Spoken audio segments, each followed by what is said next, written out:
Hello my beautiful souls, welcome sa ating tarot reading sessions. Keep in mind, general reading po ito, maaaring mag-resonate, maaaring hindi. Kunin nyo na lang po kung para sa inyo and leave the rest. Maaaring mag-shift na energies or magkabaliktad ang sitwasyon. Kaya kayo na pong bahala kung saan kayo nakalugar sa reading natin. So let's see. So we have here the Four of Pentacles and the Strength card. Three of Swords and the High Priestess. Queen of Cups and the Empress. Moon and Page of Swords. Ace of Swords, bottom card natin. Okay, so may mga specific signs tayo ng Leo, Libra, Pisces, Cancer. Ayan.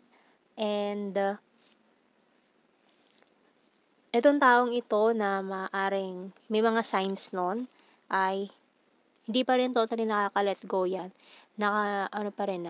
Nakahawak pa rin yan sa mga alaala ninyo. Ayan. Or binabalik-balikan yung mga memories. Nakamasidito sa'yo, itong taong ito. And lalo na kung recently lang itong heartbreak na nangyari dito, heartache, hindi pa rin siya totally nakaka-let go. So, tingnan natin. Pwede magkabaliktad ang energies. Lagi ko sinasabi. So, tingnan natin anong message ng Archangel. So, pwede ikaw nakaka-experience ito or parehas kayo.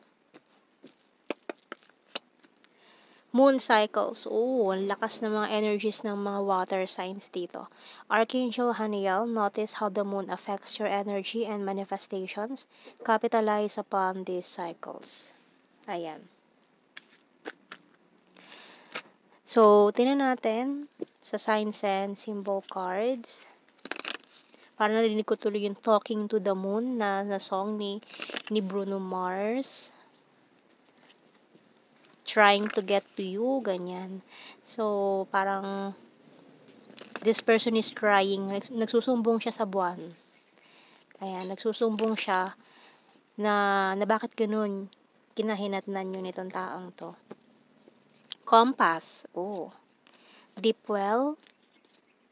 Knife. Camera, dreamcatcher, and healing crystals. Parang yung kanda rin na knife cut, ayun, parang sobrang pain na pinagdaanan nyo doon tao ito. Candle, bottom card. So, maaaring lagi mo rin papanaginipan tong taong to. Or parehas kayo, lagi nyo napapanaginipan ng isa't isa.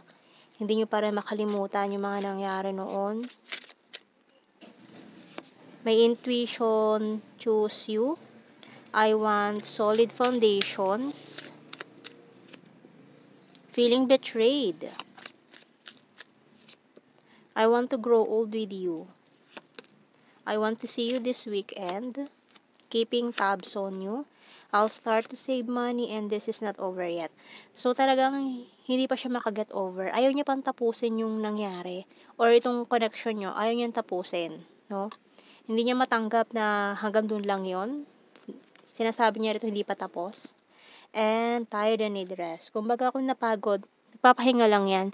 Pero hindi pa yan susuko sa connection nyo nitong taong to. Kung napagod man siya, tumigil man siya sa pag-pursue or pangungulit. So, ano lang yun? Parang naka-ano lang siya muna. Nag-hibernate.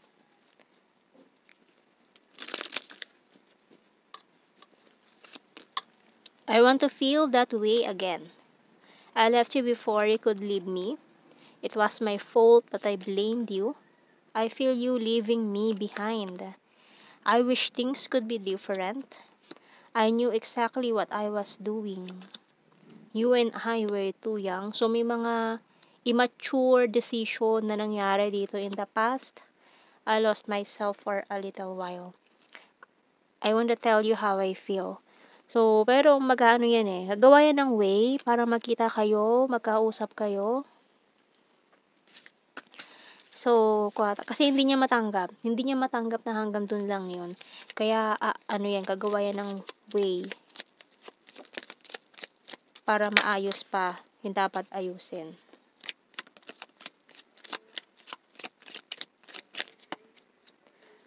LCYWORS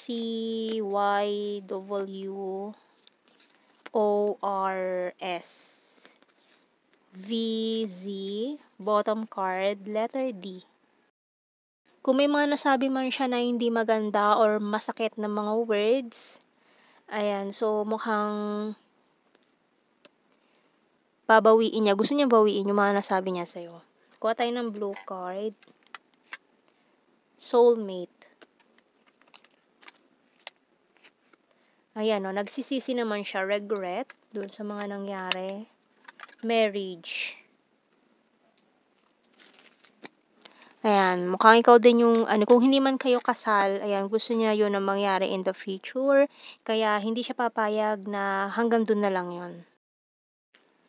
So, let's see. Kung susuyuin ka man itong taong ito, talagang siya yung magiging pinakamasugid na na suitor mo ngayon. Kung feminine ka, no? Pero kung divine masculine ka naman, ay talagang siguro gagawa naman siya ng way or ng move para magkausap kayo, magre-reach out, ganyan. Lalo na kung alam niya naman na siya yung may kasalanan, 'di ba? So kung siya yung reason bakit kayo nagkaroon ng ganyan mga issues in the past.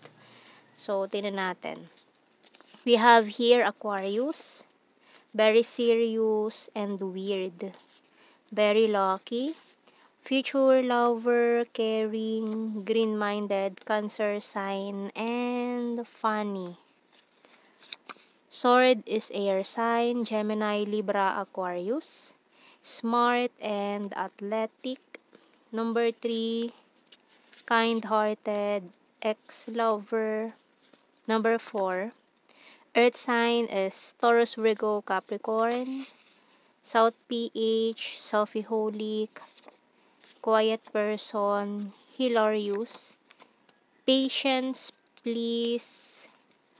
Lake, another soulmate card. Sweet, lalo na kung soulmates naman kayo, sayang naman yung connection, di ba? So, we have here, may mga twin flame din, attractive, number 5, August, food lover, and this person is crazy for you. Ayan, so, yan ang ating reading, my beautiful souls. Thank you for watching. Take care and God bless. See you in our next reading, guys. Bye-bye.